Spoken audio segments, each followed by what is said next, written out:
Hi everyone, I'm Sandie La Nae. Welcome to Psychic Creations. We have another fascinating show with Mark Sardari as we have been discussing, and we're going to continue to be discussing, a unique perspective on word usages.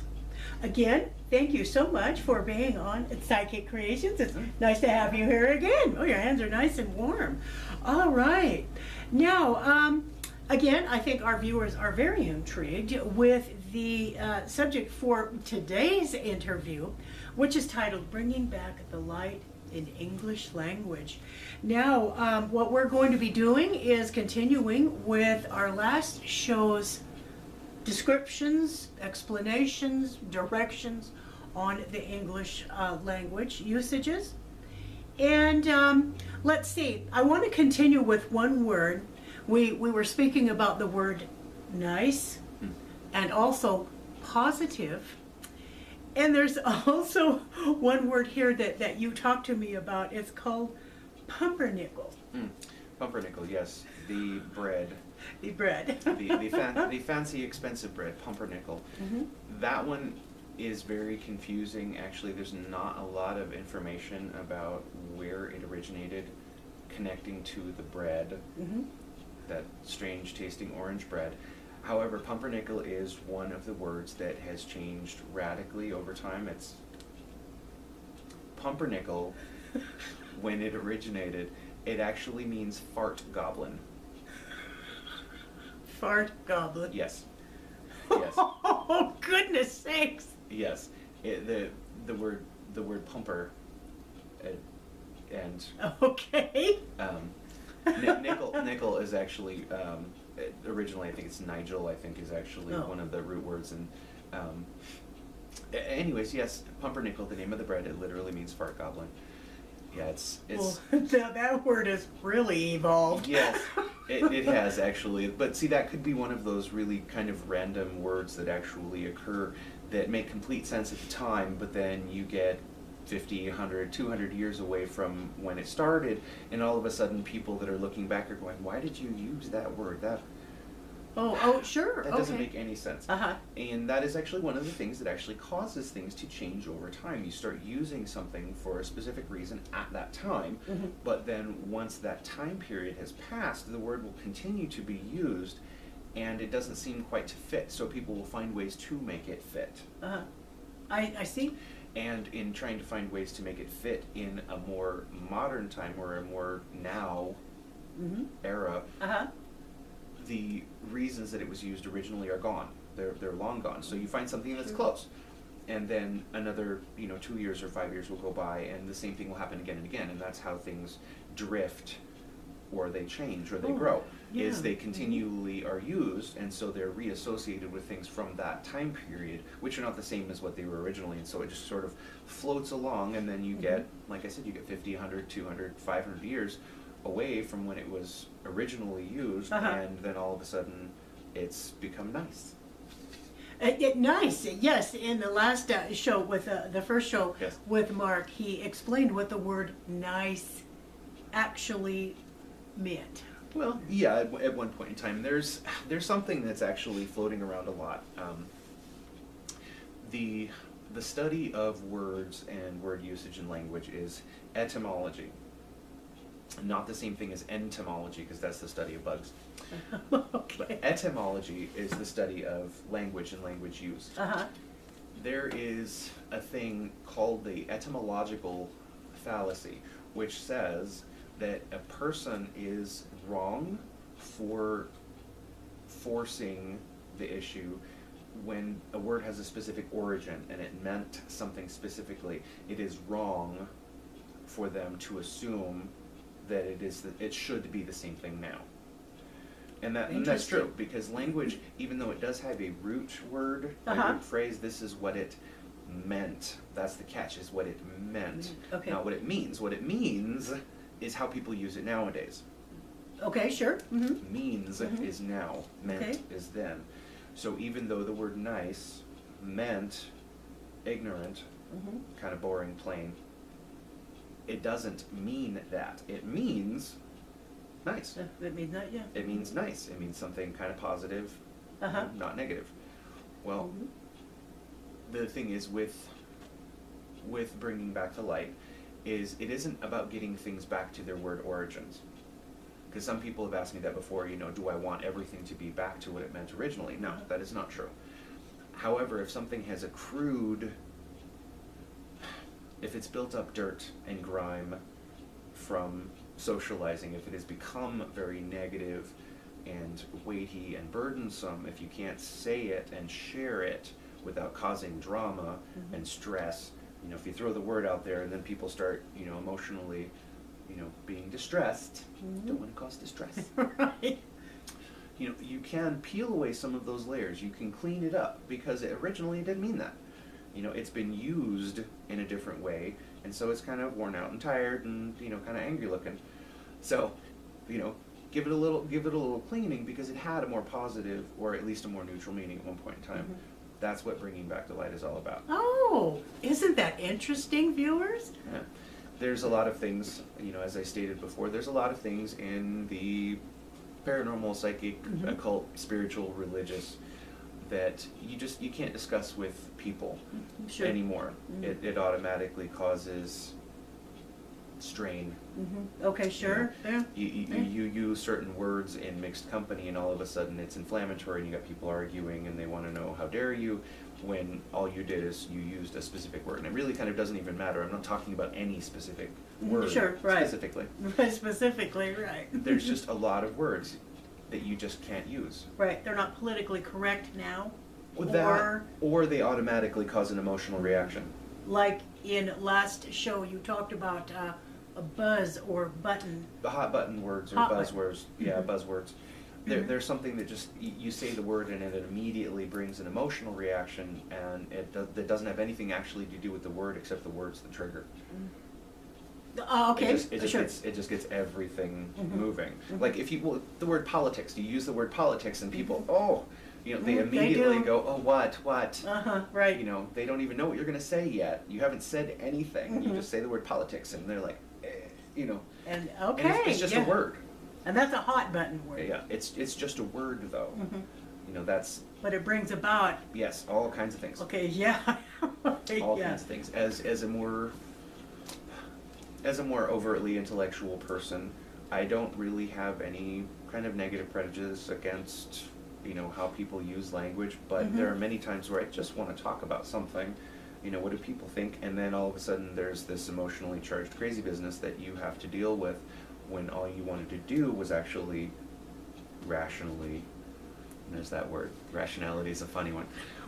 You just wanted to rationally discuss a topic. Okay. And it becomes impossible in some cases just because of the words. You can kind of tiptoe verbally around certain kind of words, but then eventually they're going to figure out what it is that you're talking about, and then it starts all over again. Okay. Okay, there is a couple of other words that I've always had difficulty with. As I said, I've been doing research on words and word usages for a very long time. It's probably something that I should have spent some college education on. It really is an amazing thing, the difference between the words when they were brought into language and as they've changed over time. A couple of them actually really bothered me terribly just because people's reactions were so negative when I was growing up. One of the words was the pentagram, and then the pentacle, and the other word was magic. Magic. Magic, yes. Now I'm just going to be speaking about the words and a little bit about their evolution. I'm not talking about anything else. But the pentagram is, that one always gave me trouble because I looked up the word pentagram and its original meaning, quite literally, is a drawing that has 5 points or 5 edges. That's all it means. That's it. Interesting, okay. It comes from the same root word as the big military installation in the United States, the Pentagon. Okay. Okay, and that is pent, or penta, literally means 5. 5, okay. And gram means picture. Okay. Yeah. That's oh. Technically, it means drawing. Gram is actually from the word it's the same as the root word from graph, which Okay. like autograph, photograph. It's a written, drawn thing. So pentagram just literally means it's a 5-sided thing that's been drawn. And look where it has driven itself. Mm-hmm. There's another one that was much less well known, but it's grown more in popularity. They like to throw it out as the pentacle. Oh, pentacle. Sometimes known as the pentangle. And that one is an object with 5 angles. Is that right? Yes. Like the star. Okay, the typical typical star, that is also a pentangle. Because it's got five angles, yes, or a pentacle is the same thing. And that's literally all it means. But that word, even today, we're well into the 21st century, still is loaded with negative and emotional connotations. And don't get me wrong, I don't actually have a problem with things having, if you will, naturally occurring, negative associations. People, the way people use language determines what it is, how it's used for communication. Right.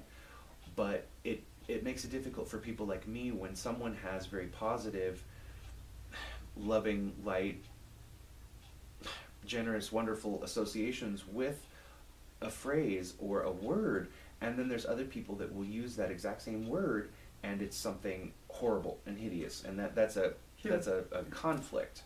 And in mathematics, conflicts need to be resolved one way or another. All the energies will balance out eventually, otherwise the universe falls apart. But when something unnecessarily has all these negative associations, due to, like I said, the build up from time, I've always tried to help correct those. So despite the fact that a pentagram and a pentacle literally just means something with 5 sides or 5 points, I have never understood why people have so many attachments to that word. If you're upset about other things that indirectly relate to that symbol, that makes complete sense to me. But don't lump it on the symbol. The symbol doesn't have anything to do with it.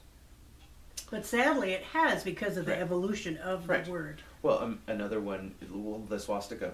That is a very, very, very, very, very, very old symbol. Literally, it is one of the oldest recorded symbols ever found on the planet, the swastika.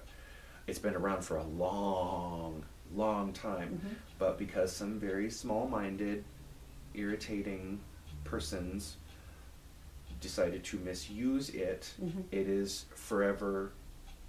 It is forever dirty. That's very true. Very true. And they weren't even around for very long when they were using that symbol, and yet it is forever. And that symbol has been around for a long time, long before they decided to use it. And yet it's gross now. Wow, the evolution of that sign. Like I said, that one, the swastika was around for a very, very, very, very long time. Similar to the Native American medicine wheel, similar to the cross and the crucifix, which actually are 2 different things. The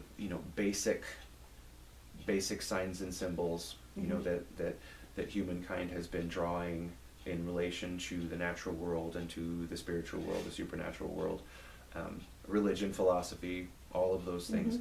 Very, very, very old symbols.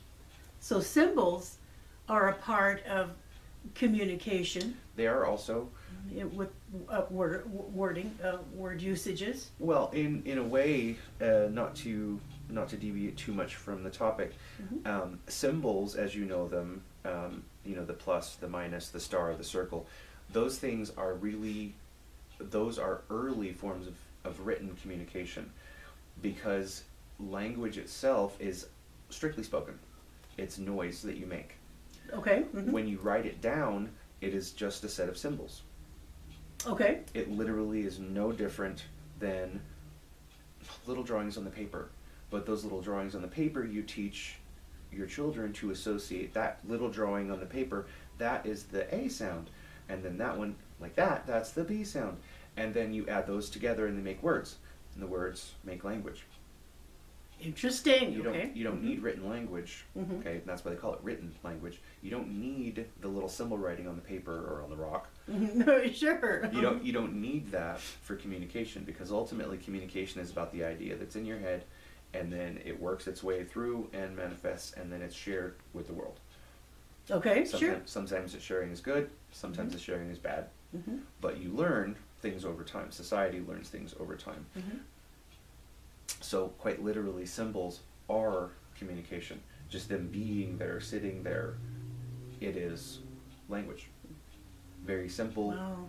very primal, but it is Yes, primal. it is also language. And I forgot one of the other symbols that you wanted to talk about.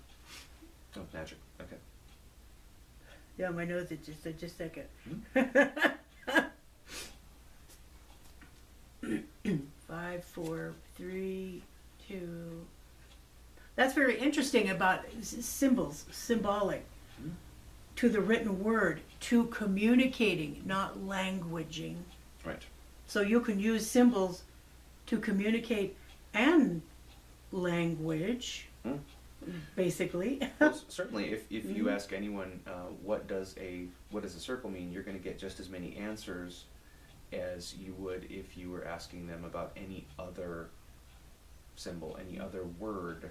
You're going to get a slightly different understanding from every single person, and that's how the symbols themselves evolve. Symbols actually do relate directly to language and language use, which is why most cultures, when they have a different language, they have a different written language as well. They use different symbols. Very good. True. Very true. Yeah. Speaking of symbols, it's just a hop and a step straight from pentagrams and symbols straight to the other half of the topic, which is another really kind of an ugly word, is magic. Oh. That's a really rough one. That's a really rough one. The word itself actually is very, very, very, very old. One of the earliest associations that is attributed to the word magic is, without getting too crazy and too specific, is there were a group of wise men. 3 of them were written about in a book. And the wise men, what they were called, because they were wise men, they were called magi. Now, wise didn't just mean smart. Wise meant aware, educated, knowledgeable. And here's where we get back to that word occult, is that knowledge was not available to everyone. They were the ones that actually specifically went looking for it. They went searching for it. They studied, so it was no longer occult to them. They learned. They became wise. Wise was not just smart. Okay. Because a lot of people are smart, but they're not wise. There's a reason that word is different. But they were called magi. Well, they're one of the reasons why anyone that is smart, wise, and understands the ways of the world, they have power. They have power. They have influence. And in many of the older cultures, if you had power, if you had influence, there was the assumption that you also could do things. Okay. Do special things that the universe wouldn't exactly stay normal if you wanted, because you would know things. And so you could do Interesting. things. Okay. So that's kind of where the association of magic is in the, crazy, I'm gesticulating here, with the crazy, with the crazy mumbo jumbo and the spell casting. That's one of the ways that it got the association of the word magic. How interesting. Is that you were doing things and being a part of the universe in a way that other people weren't. And so you must know things. You must know spells and incantations and et cetera, et cetera. Oh. Which, if you've ever heard anyone actually reciting any one of half a dozen basic scientific theorems, the square of the hypotenuse equals it sounds like magic. Oh, it does. It sounds exactly like the mumbo jumbo of magic. But Sure. that is a purely educational thing. And there's no telling, it's been so long since these learned men and women have been around, there's no telling what kind of actual information that they had and how much has been lost. And if you're mumbling to yourself about anything pretty much, and the person listening doesn't know what you're talking about because they haven't experienced it, then you're going to be doing something weird in their brain, and all you're doing is running through your laundry list. But because they can't tell what you're doing, the assumption is that you're doing something a little strange. And if they know that you are a wise person, the automatic assumption is that you're communicating somehow with the universe in one fashion or another, and so that is magic. But that word has a lot of negative associations when it's like the word a magician at one point in time. A magician was like a shaman. It was a wise man, wise woman, because there's a lot of tribal cultures that don't really care about gender. That's not a relevant thing to them at all. Okay, they sure, really don't care. sure. But magician at one point in time was not a dirty word. It was not a bad word. And even that word itself, magic and magician, is evolved because it's a bad thing to, if you say, oh, I use magic, Okay. or you say, you know, I cast spells, they're going to look at you funny. But if you say you're a magician, nowadays, they're going to go, what kind? And if you say stage magician, then, oh, okay, you're fine then. Yeah. You know, Yeah. you know, you're doing a, you know, you're doing a David Copperfield thing. It's perfectly normal stuff. Little unexplainable, but it's perfectly normal. Right. So even that word has changed from being something horrible to being something intriguing, but not dangerous. Unless you say it's spells. If you say spells, which a spell is actually a funny thing, that's just a passage of time. That's right, like sit a spell. Sit a spell, yep. Yep. A passage of time. Yeah. Oh my gosh, isn't that interesting? Yeah, so magic is a really, really interesting word. Oh, and just in case anybody's ever wondering, when you do, back to gesticulating, when you do crazy things and you're a stage magician, you know, when you do the sleight of hand, a lot of people don't know that there's a really crazy big word for sleight of hand. And what is that? Prestidigitation. Oh gosh, I've heard that word. Yes, prestidigitation. Nice. Yeah. Interesting. Sometimes I think a lot of people don't learn a lot of words and don't use the extensive English vocabulary just because there's just it's too hard to remember all the words in order. Goodness You know, kind of the supercalifragilisticexpialidocious thing. Gosh, You know, yes. the only reason people know in that is, you know, in the movie she repeated it again and again Yeah, and again and right. again until it just gets hammered in your head and you never forget it. Right. Well, thank you. And I think that you have mentioned a word 2 or 3 times here called gesticulation. And I think that we need to talk about that. Okay. That sounds good. Let's talk about it. Gesticulating. With the hand motion, this is actually a form of communicating.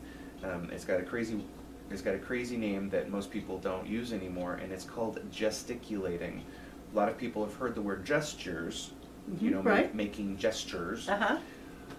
But there is a word, gesticulating, and it is actually a form of communication. Okay. And it doesn't mean that, and it's not like sign language, because sign language is technically a form of gesticulating, but gesticulating usually is something significantly less comprehensive. Sign language is very comprehensive hand gestures, so it's a language all of its own.